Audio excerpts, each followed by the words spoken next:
Brianna Kinnear wasn't someone that you would expect to become a victim of a violent crime.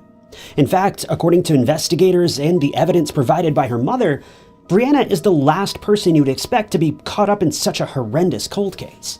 See, Brianna grew up as one of the popular girls in her school, but immediately after graduating, well, things took a downward turn. Before she knew it, Brianna had become caught up in the dark underworld of organized crime. It started off as a simple, easy way to make money, but by the time Brianna turned around, she was far deeper than she could have ever imagined. Detectives are still debating why Brianna lost her life that day, but the truth of this crime may be a bit more obvious than police are willing to admit.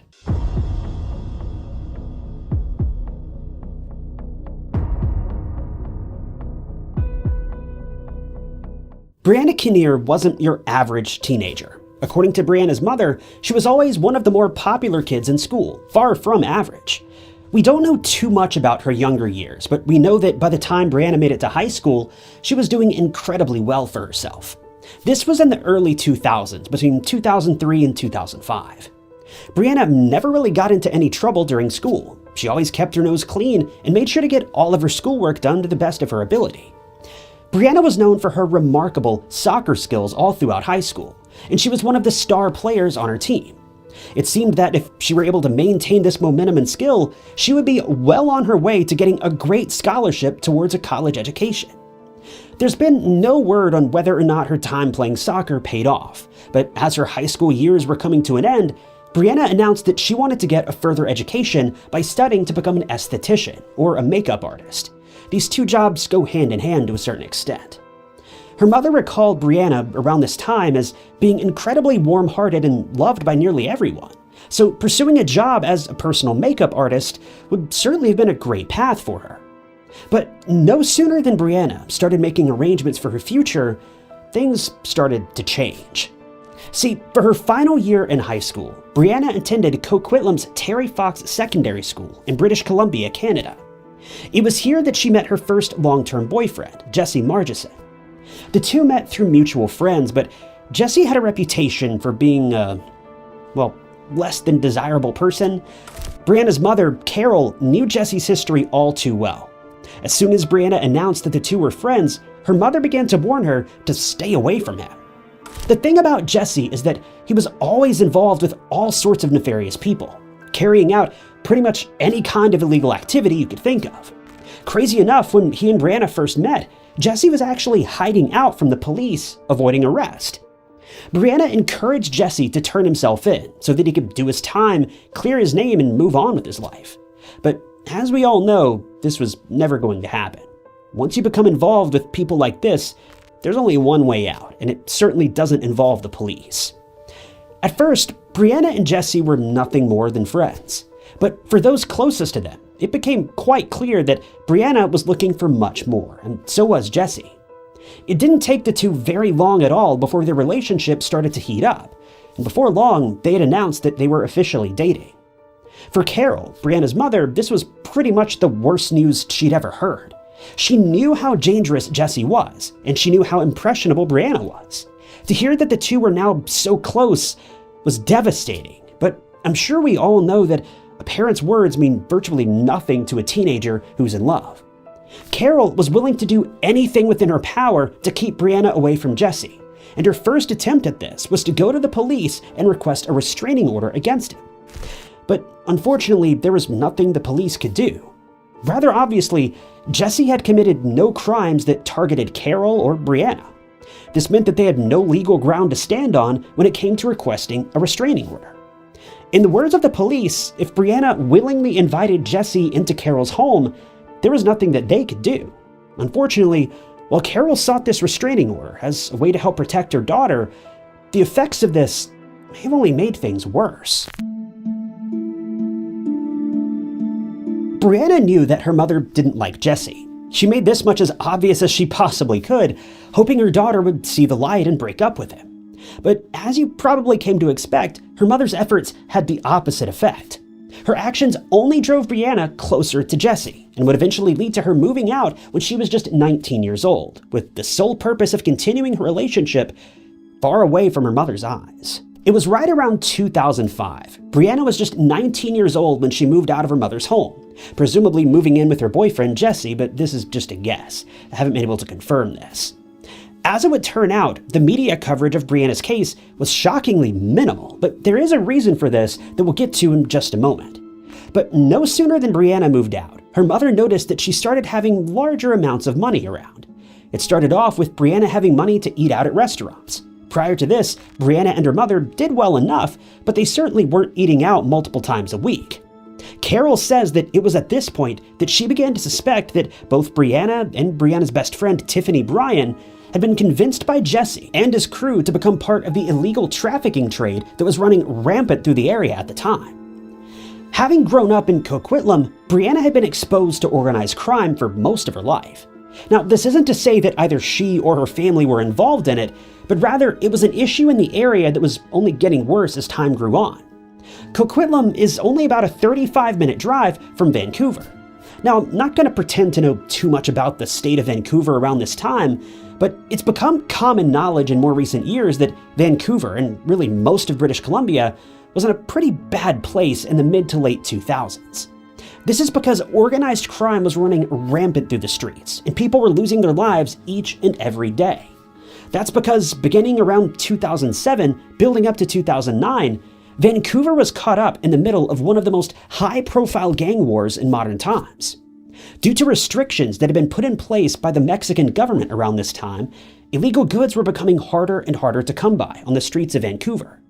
Now, this was true pretty much everywhere across Canada and the United States, but it was particularly bad in Vancouver. This caused tensions to become incredibly high between the various gangs that had set up shop in the area. Between late 2007 and early 2009, dozens and dozens of gang members lost their lives due to increased tension and violence between these various groups. Unfortunately for Brianna Kinnear, her boyfriend Jesse was a member of one of these gangs. Now, I mentioned a moment ago that Brianna's case didn't get much media attention. And the reason for that is because she was so closely related with all of this gang activity. In fact, when her case did make the news, most people just wrote her off as yet another junkie who had it coming. But this simply wasn't true. Though this did mean that her media coverage was incredibly minimal, and most people forgot about her case as quickly as they had learned of it. The thing we don't know is whether or not Jesse had malicious intentions when he recruited both Brianna and her friend Tiffany into his dealings. I'd like to think that he didn't. I'd like to think that he was simply a guy that was caught up with all the wrong people and didn't realize just how dangerous the situation really was. But I think we both know that this is just wishful thinking. Carol first noticed how bad things had gotten when Brianna suddenly had money coming from everywhere. In fact, she and her new group of friends even made a trip to Mexico during this time. Even though they knew all of the obvious dangers related to all of these gangs, they took a vacation straight into the eye of the storm. When Carol would ask Brianna where she was getting this money for all these trips and items, she would make up stories about low-paying jobs, but her mother would see through these lies each and every time. But there was virtually nothing she could do to keep her daughter safe. All she could do was hope for the best. Carol says that despite all of this new money, Brianna continued to pursue her goal of becoming an esthetician or a makeup artist. She continued paying for classes and was even offered a position as an instructor. But as her gang relations started to grow, her ability to study for her classes began to dwindle, and she just couldn't keep up with them anymore. She started missing classes, giving up on great opportunities, and instead continued to dive headfirst into the world of organized crime.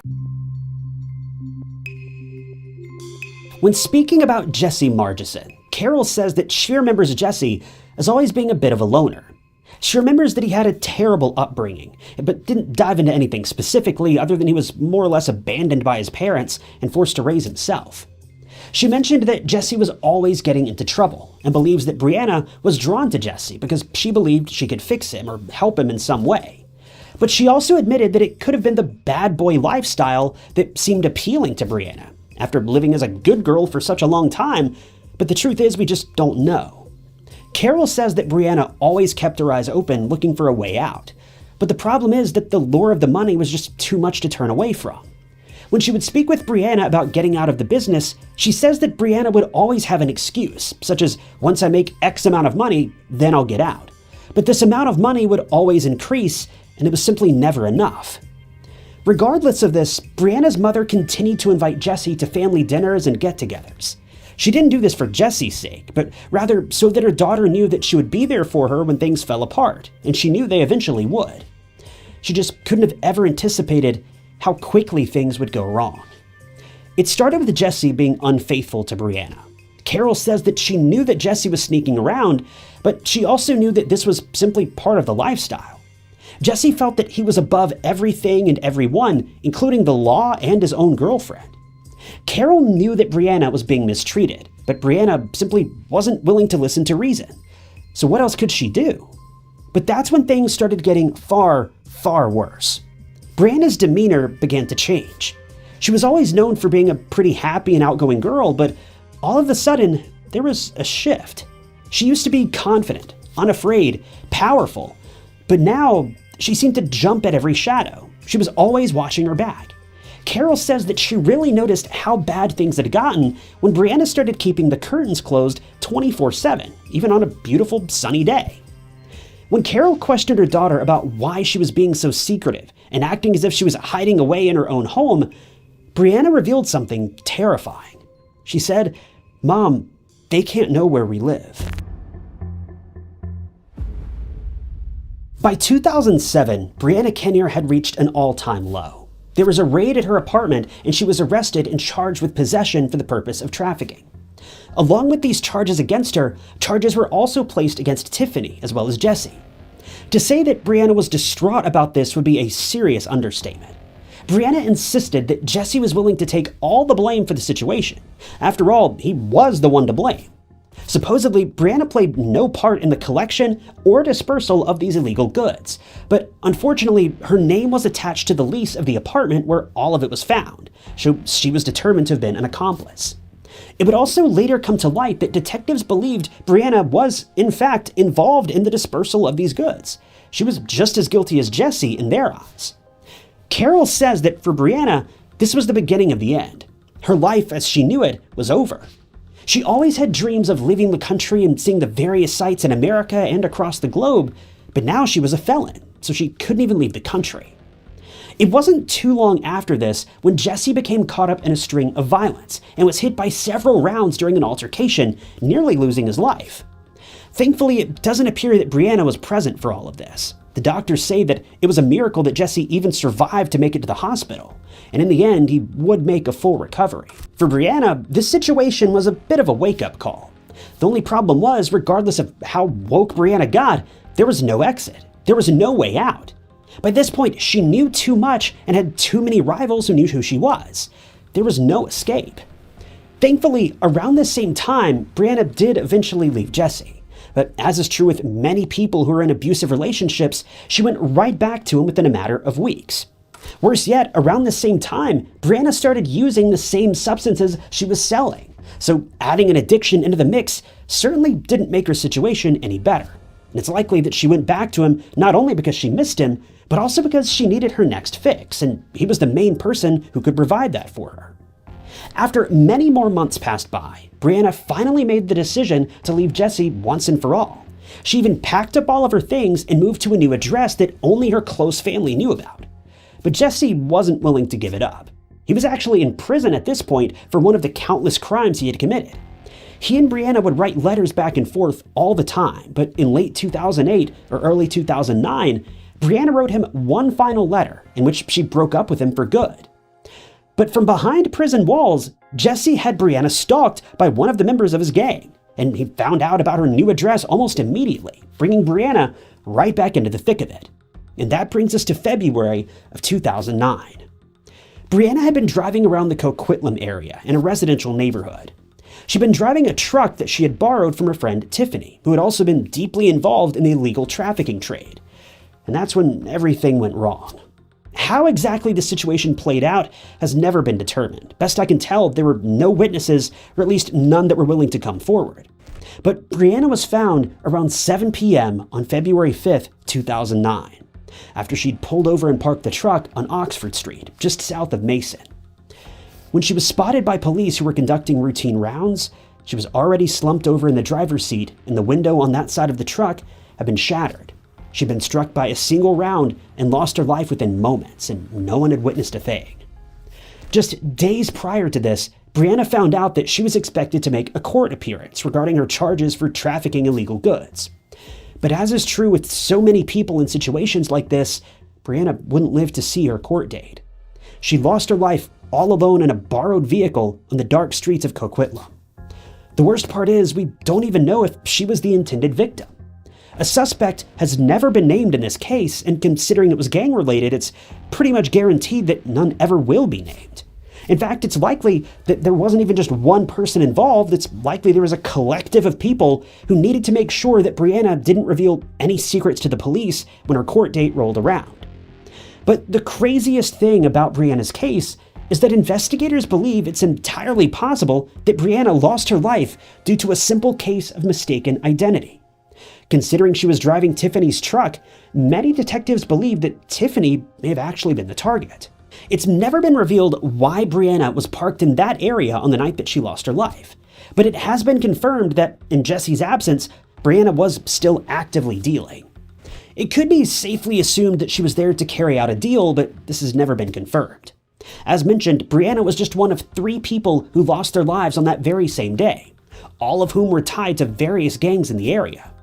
According to my count, at least 41 people lost their lives between January of 2009 and July of 2009, all of whom were directly related to the business that Brianna had been involved in. Brianna was just one of the first victims of these gangs, but she was far from the last.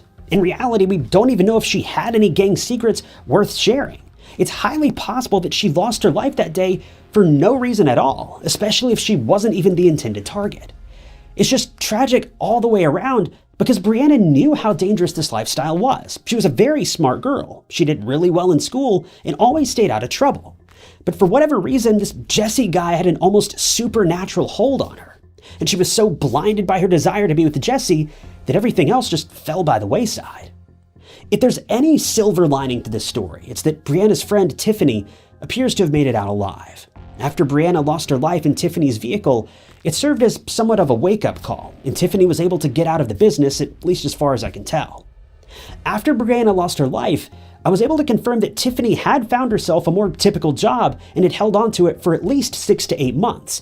But after this, the trail of Tiffany basically runs cold. As for Jesse Margison, well, he's a bit more difficult to track down. As of 2012, he was in jail awaiting trial when he was savagely beaten by a group of fellow inmates, who, you guessed it, were likely members of a rival gang. They messed him up pretty badly, but get this, he was awarded $3 million in the aftermath, given to him by the British Columbia government. Jesse and one other inmate had been the victims of this assault, and it was determined that the guards and prison officers didn't do their job to keep the 2 men safe, so the 2 were awarded a very hefty settlement. But after about 2016, Jesse basically falls off the map. I'm not sure if he's still in jail, prison, or if he's a free man now living the high life with $3 million in the bank. After this settlement, no one ever mentioned him again. Unfortunately, it seems like the real victim in this entire situation, in my opinion, was Carol, Brianna's mother. Brianna, rather obviously, is no longer around to have to suffer the aftermath of everything that went down. Jesse's no longer in the picture, nor is Tiffany. Carol has basically been left behind to sift through the wreckage all on her own. But she's doing everything within her power, and I mean everything, to ensure that her daughter isn't forgotten. She's even taken it upon herself to reach out to other mothers who've been placed in similar situations to offer them help, support, and a shoulder to lean on. While Brianna may be gone, Carol is stopping at nothing to make sure that her memory will live on forever and be a light to those who feel hopelessly lost in the dark. Thankfully for Carol, she has no regrets about the way she handled things. She knows that she did everything within her power to keep her daughter safe, but her daughter still chose to make decisions that led her down one of the darkest paths you could imagine. One of the most heartbreaking statements that I've heard from Carol is that in the days leading up to her passing, Brianna asked her mother to provide her with a letter for the judge who was ruling over her case. This letter was basically a character statement, meant to prove to the judge that Brianna wasn't a bad person. Carol refused to write the letter. When asked if she felt bad about this, Carol admitted that she did feel pretty bad. She also admitted that she wasn't ever going to lie to a judge, and it was time for Brianna to face the music, so to speak. Carol says that she could not, with a clean conscience, write a letter to a judge and tell him or her that her daughter was a good, honest person, when she knew wholeheartedly that it wasn't true. She admitted that her daughter had the opportunity to make the right move time and time again, but she made the wrong decision each and every time. She couldn't cover for her anymore, and she was forced to admit that, based on the decisions her daughter had made, she couldn't vouch for her anymore. Rather obviously, knowing all of this doesn't change the pain and the devastation that Carol has been through. If there's any comfort to be found here, it's that Carol has made peace with things, at least as much as she can. There's a strange type of solace that comes from situations like this when you know that you've exhausted every avenue that you could have. While it doesn't bring anyone back, at the very least, it may offer some level of closure. Thank you guys for tuning in to another episode of True Crime Stories. If you enjoyed this video, check out this other interesting case I covered, and don't forget to subscribe. It's totally free and keeps you up to date with all of my future videos. You can also click that join button below to support the channel and see new videos long before everyone else does. But my name is Ty Knotts, and I'll catch you guys in the next one.